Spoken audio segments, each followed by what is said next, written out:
the special Halloween edition of the Feed You podcast.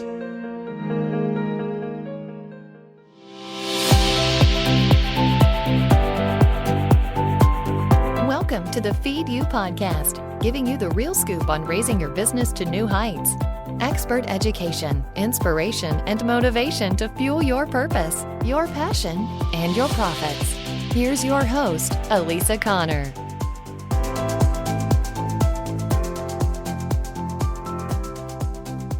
Hello, and welcome to the spooktacular version of the Feed You podcast for this week.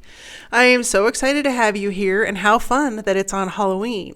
And our topic today is very relevant, and I'm playing with the play on words. We are going to learn how to stalk our ideal client on Facebook, but not in a creepy way, because no one wants to be creepy, even though it is Halloween. So welcome. I am so glad you guys are here today, and thanks so much for joining me and tuning in. I know you have options when it comes to your listening and entertainment. I picked this topic because it is relevant to every person that I've ever consulted and worked with, and everybody that is struggling with having more clients and struggling with their sales funnel and struggling with all of the things that go with business that create income come down to knowing your clients and knowing specifically your ideal client. So I'm going to give you some tips. I think I have 5 total of places you can go and look and get some in-depth research done on Facebook for free about your ideal client. So that being said, let's jump in. So everybody has access to Facebook, and a lot of us get on there and utilize Facebook simply for the purpose of entertainment. We want to connect, and that's what it was originally created for. But Facebook and the components of Facebook that we don't often take a look at offer so much value to us as business owners to go and do some research about our clients that we can then take and utilize in other parts of our marketing. So it just doesn't have to be for Facebook ads. But that is the place I want to start. So even if you have never run a Facebook ad and you don't know anything about Facebook Ads Manager or Facebook Business Manager, I'm going to highly suggest you get in there and set up an account and start to play. And I'm specifically going to recommend that you get into Facebook Business Manager because there are some extra tools in there that give you access to additional insights and criteria that you really do want to have available. So in order to utilize Facebook Business Manager or Facebook Ads Manager, you have to have a Facebook business page. The only place you can run ads from Facebook is through a Facebook business page. It can't be done through a group, and it cannot be done through a personal profile. So if you don't have that business page set up, and it can't be your name, I have people that still, I can't believe they do this, but still set up a Facebook page with the name of their business as a personal page. And 1, Facebook will shut it down if they find out that you've done that. And 2, there's no way to run ads to that. So you've got to go in, create a page for your Facebook business or for your business through Facebook business pages. If you need to know how to do that, there are many tutorials out there, and I have not created one, but you can. It's not very hard to do. So just go into Facebook, set up your page, and then you can connect it to ads. So what makes it really awesome when you get into Facebook advertising and specifically Business Manager is you can go into create a custom audience. And when you do that and you start putting in the demographics for your ideal client, so say your ideal client is Susie and she's 45 and she lives in Asheville, North Carolina, and she owns a soap store and she's interested in things like Martha Stewart and Mother Earth News and organic farming, and you get the idea. You can go in and you can select those items and those interests in Facebook, and it will spit out an audience, which you can then run Facebook ads to, or you can see what other interests those people have. It will give you suggestions. So start there and create that custom audience so that you can see the demographics for additional demographics for your ideal client, any similar groups or pages or information that they might be involved in or might be connected to. And we can research even, locations that they've checked into, restaurants that they've gone to, reviews they've written, books they've read, movies they like. Once you get in there, you can really start to kind of stalk with as much information that they've made public, if you're not friends with them, pretty much anything you want to know. Now, mind you, a lot of people have shut down their security settings, so it's not as easy to go and gather this information. But if you're friends with those people, you're already connected with those people because you've met in real life, it becomes easier because then you can go and pick out the people. Okay, well, I know that this is my ideal client. This person looks like my ideal client. And you can kind of just read through their profile and see, what do they have in common with all the other people you're trying to attract and what could you have missed? So, for example, if you are going after the fitness industry and you are particularly going after men who are interested in professional football, well, they may also be interested in Tom Brady and the Tom Brady TB12 method because they're older and they have joint problems. And so you go down this rabbit hole of, okay, they're probably interested in clean eating or eating paleo or vegetarianism. They're interested in particular clothing apparel, like maybe Nike or Adidas. And so you kind of go down this rabbit hole of all of these different characteristics, but it helps you narrow so that you're creating the end component of that funnel and you're getting in front of the people you really need to get in front of with your solution to their problem. So create a custom audience in Facebook Ad Builder or in Facebook Business Manager. And then you can also create what's called a lookalike audience. So if you have a power partner or a competitor even that has a Facebook page that is doing well, and you can go in and you can create a lookalike audience for the demographic they're going after. Or if you have your own business page, you can go in and create a lookalike audience for the people that have already engaged with your page. So you can go in and say, I want all of the people that have liked my page. I want to create an audience that looks just like them of people that I haven't connected with yet. And that's a great way to do it because you are clear that the people that are engaging with your Facebook page are interested in what you have to say. And so the people that would look or mirror them and be similar would also likely be interested in your page and your content. So creating a lookalike audience is suggestion number 2. Suggestion number 3 is to determine where your ideal client is in the journey. Because once you figure out where they are in the buyer's journey, are they at the beginning, are they in the middle, are they towards the end of making a decision, it's going to help you to clarify how you talk to them, how you engage with them, and how you begin to create and build that relationship with them. You don't want to go in with, the first time you meet, throwing your product, service, event, whatever you have going on in their face when they aren't even looking to make a buying decision about the product or service you offer. So let's take, for example, I just had this happen to me this week. I had somebody reach out to me on Facebook Messenger that wanted me to promote an event for someone else. Well, I did a little digging, and the event was actually sponsored by this person. And so they were trying to use my friendship with this other person to get me to promote the event. Meanwhile, I had never talked to them. I had met them maybe twice in the past, but I haven't spoken to them or conversed with them for 5 years. And now they're wanting me to promote an event for them. Well, that didn't sit well with me because I don't have a relationship with them and they didn't even ask me if I was interested in the event. And so that's a poor way to try and market and promote and create connection with the people you're trying to get in front of. So in lieu of that, a better way to approach it would have been for that person to reach out to me and ask me, hey, this event is happening. You happen to know the speaker. This is what the event is about. Are you interested in attending? Is this something that would be exciting or interesting to you to learn about? If so, great. Do you want to come? I can give you a discount code. And if you think it's good for you, do you know other people that it would be good for too? Because if you do, I would love for you to share it or bring people with you. since it wasn't approached that way, it wasn't approached from, the perspective of what am I, the consumer, going to receive benefit from, but it came from the how can you benefit me from the promoter end. It didn't sit well with me as a consumer. And that would be the same case for anybody's business. So whether you're trying to promote a product or a service or event or whatever that is, you need to take into consideration where that buyer is in the buyer's journey, or if they're even on that journey.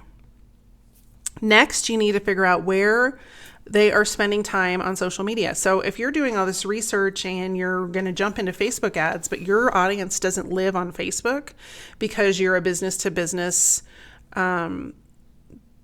company, you're more likely going to find your audience on LinkedIn. And so you're spending time and energy on Facebook. Well, the people that you're trying to connect with, when they're on Facebook, they are there to socialize. They're not there to talk business. They're not there to be promoted to, and they're not there to connect with you on a business level. So just make sure that your audience and the people that you are trying to connect with are on the platform you're trying to engage in. Another example is that if you have the millennial or younger generation, Facebook is not their favorite platform. It's the platform where their parents are.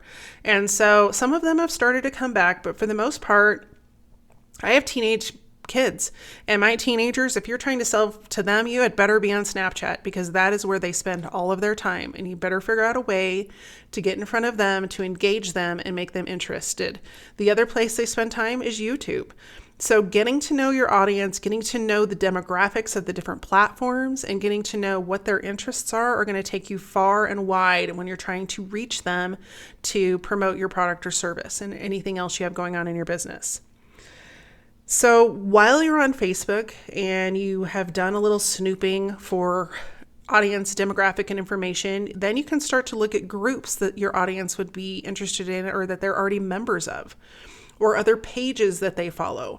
And then you can go and snoop on those pages and see what questions are being asked and what problems are being brought to the surface and what items of interest come up all the time, specifically for your area of expertise. Now, I know a lot of people don't realize that when you're in a group, you can actually go to the top search bar and search within that group for keywords, for hashtags, for comments that would come up using whatever word that you are looking for. So whatever keyword term you're looking for. So for example, if you are a chiropractor and you're looking for migraines and you happen to be in a group for alternative health, and you go to the top of that group and you search for migraine, you're going to see all of the posts that mention the word migraine, and you can filter through and you can copy and paste comments and questions and concerns into a spreadsheet, and that gives you tons of ideas for content and for the words that are being used by your ideal client to describe what is going on with them. So a migraine to you might look very, very differently than a migraine to the patient. And you being aware of that difference is going to help you immensely. And we're going to talk about that in just a few minutes. So the other place that you can really dig in on Facebook to get specific information is to connect with your ideal client and with the people you've done business with and with your friends who may meet your ideal client criteria, and survey them. You can ask questions to really dig into what it is they are wanting, needing, or have expectations around when it comes to your product or service. Now, when you write these questions, I'm going to caution you that you want to be super specific. You don't want to just put in there, hey, how would you grow your business in the next 6 months? Because that's not specific. Whereas if you used an example of, are you currently using Facebook or Facebook advertising to grow your chiropractic business? That is very specific. They're going to have a very specific answer, and then you can follow that up with why or why not.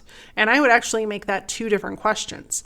So get really specific with the question, because then you know specifically they are not using Facebook advertising, or they are using Facebook advertising, and that gives you a place to go from there.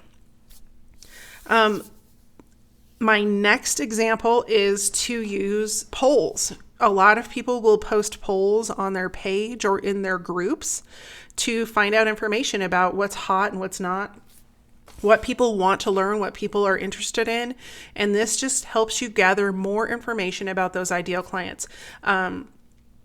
One of the guests from the show, Kelly Noble Marabella, does a really great job of creating these polls with her audience in the different groups that she's created. And she puts out their hot topics in social media that people have expressed interest in and asked her questions about during her live trainings and during her live broadcasts. And then she puts it out there, and then whichever topic gets the most hits or the most interest is where she takes her business next. So it can help you develop those products and services as well as helping you know more about your ideal client. Last but not least, you want to think about using quizzes. Now, a great way to implement quizzes is through chatbots. And I just did an episode 6 with Kelly Noble Marabella, actually. We talked about chatbots. So if you're a little overwhelmed with chatbots and you don't understand a lot about that, go back and listen to that episode. I'll link to it in the show notes. But Messenger is a great way for you to showcase your personality and gather information through a quiz about your audience and about what they're interested in and about what's going on with them. And it doesn't always have to be business. It can be fun, it can be interesting, it can be silly, but it gives you a great way to play with a chatbot as well as make it functional and make it useful for what you're trying to achieve. So think about creating a quiz that asks about favorite movies or books or music or favorite quotes or popular things that are happening. Like if there's a holiday and you want to talk about favorite foods that are being consumed, and you just make a quiz all the way around that holiday, like Thanksgiving or Christmas, and it has an end and purpose, which is, you're a health coach. And you're creating this quiz and you're seeing, well, how many people are choosing the fattening foods over the non-fattening foods and why that is. You can kind of dig into that a little bit more and see, is it only during the holidays? Is it all the time? And you can gather a lot of intel that way and follow up with those people. So that being said, I also want to recommend that you head over to the insights area of your Facebook page. Now, I want to put a disclaimer in here that if you have under a certain number of followers or likes on your page, these insights are going to be a little less helpful because there isn't enough information there for Facebook to accumulate general statistics. But if you have, like right now, I think I have about 500 to 600 people that like my Facebook page. And so I get pretty good demographics. And what you can find out is you can actually find out about those people, which posts they liked, how many times they viewed it. You can look up the demographics of those people as far as, when do they spend their time on Facebook? Which days do they spend their time on Facebook? How much time do they spend on Facebook? So there's a lot of information there that you can go into information overload, but it's also a great way for you to get a feel if you are aiming for a certain audience, if you're making that connection. So one of the things I learned is that my audience really is not on Facebook before 9 a.m. And I thought that was really interesting because my thought process was most people that are entrepreneurs are going to be on there early in the morning because they've got to get to work. But the reality is they're not on there till 9 a.m. And then most of the time that my audience and the people that have liked my page are on there is between 7 and 9 p.m. Well, I'm not spending time on there between 7 and 9 p.m. So now I've got to switch up my strategy about getting in front of my ideal client. So you can see how that would be helpful. One last tip that I ran across when I was doing some research for this is that you can look at the right-hand side from your desktop and on Facebook from your page and look at the mini news feed to see the actions most recently taken by the most people in your audience. So what that means is they may have watched this video, or they may have played this game, or they may have liked this one post, or whatever is most popular in your demographic is going to show up over there. So it can be a good indicator of what's happening with the people in your connections, just to see if you're missing anything. So you've gathered all this information and you're probably wondering, okay, now what? What do I do with it? Well, besides knowing your ideal client and knowing the words and the things that they're interested in, it's going to help you to create better copy for your website to draw them in, because you're using their words and their descriptions of the things that are going on in their life and the problems they're having. But also copy in your blog posts, in your trainings, in your Facebook ads, in your Instagram ads, in any presentations or trainings that you're giving. In networking, when you're out in the world and you're trying to connect with people, you're going to be listening for those words and phrases. Or when you're having a conversation that is with somebody that is not particularly your ideal client, those words may come up in relation to someone else they know. Or better yet, they may connect the words that you say to someone they know. So think very carefully about how you're listening and the words and the phrases and the things that you're picking up while you're out social listening in those groups and on those pages and in those conversations, because their words is what will draw them in and create an emotional connection. You determining their words, like trying to decide what those words will be for them, will not work. You need to use their words and you need to specifically use their phrases and statements. It's also going to help you to determine where to show up more effectively. Other than just online and on social media, you don't want to go to a networking event that doesn't have anybody in your ideal client base there.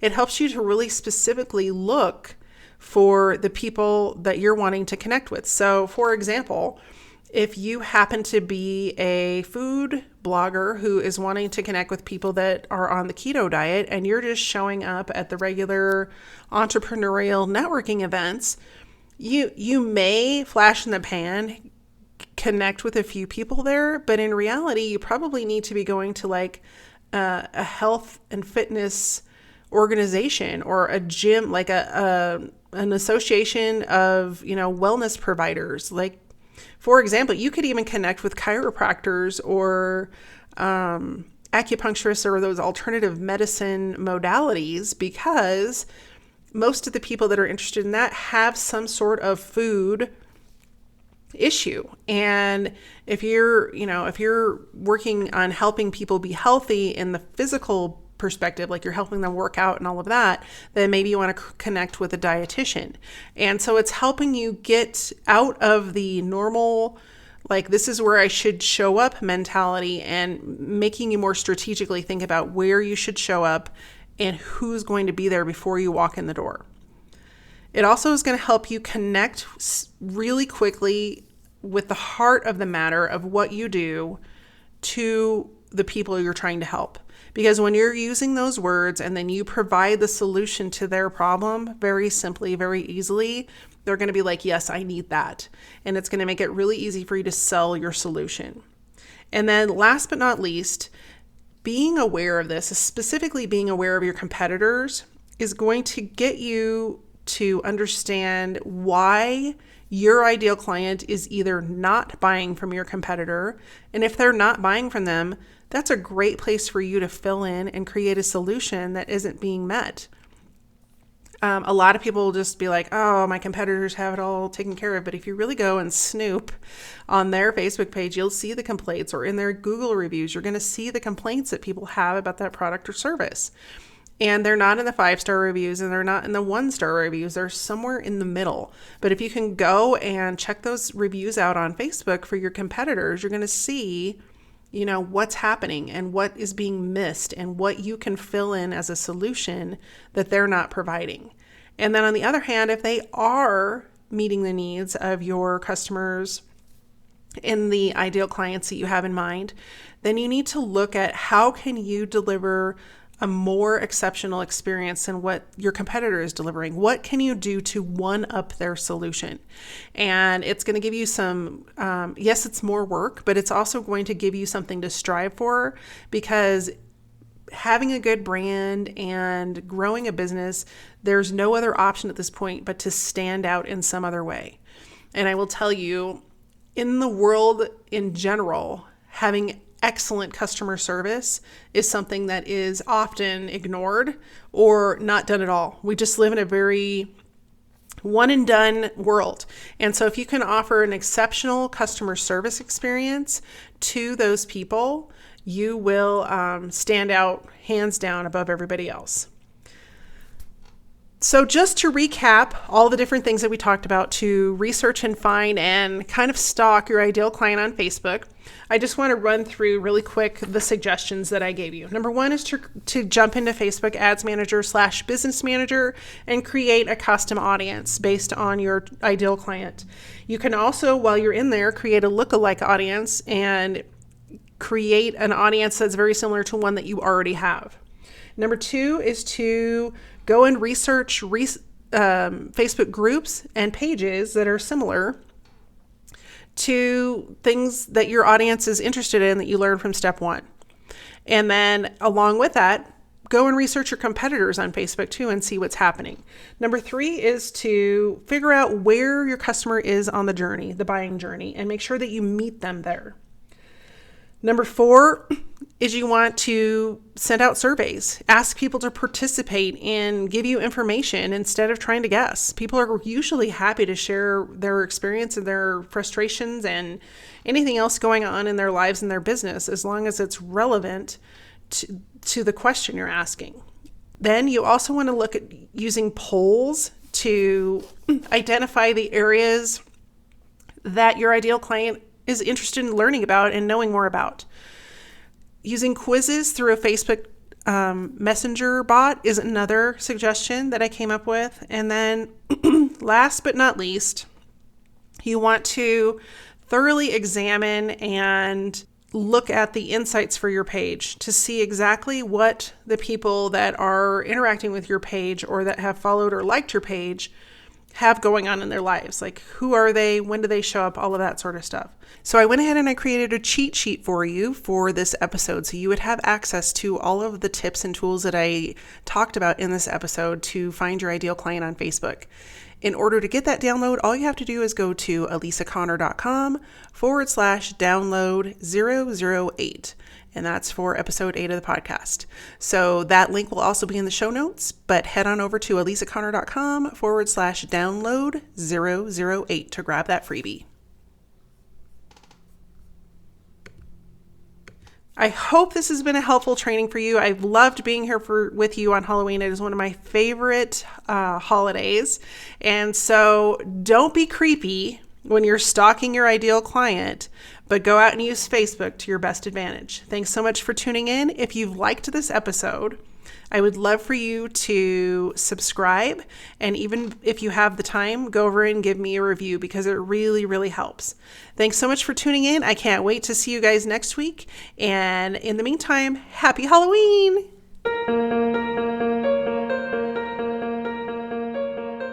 Thanks so much for tuning in to the Halloween edition of the Feed You podcast. If you'd like to listen to more episodes, you can find them at www.elisaconnor.com/podcast.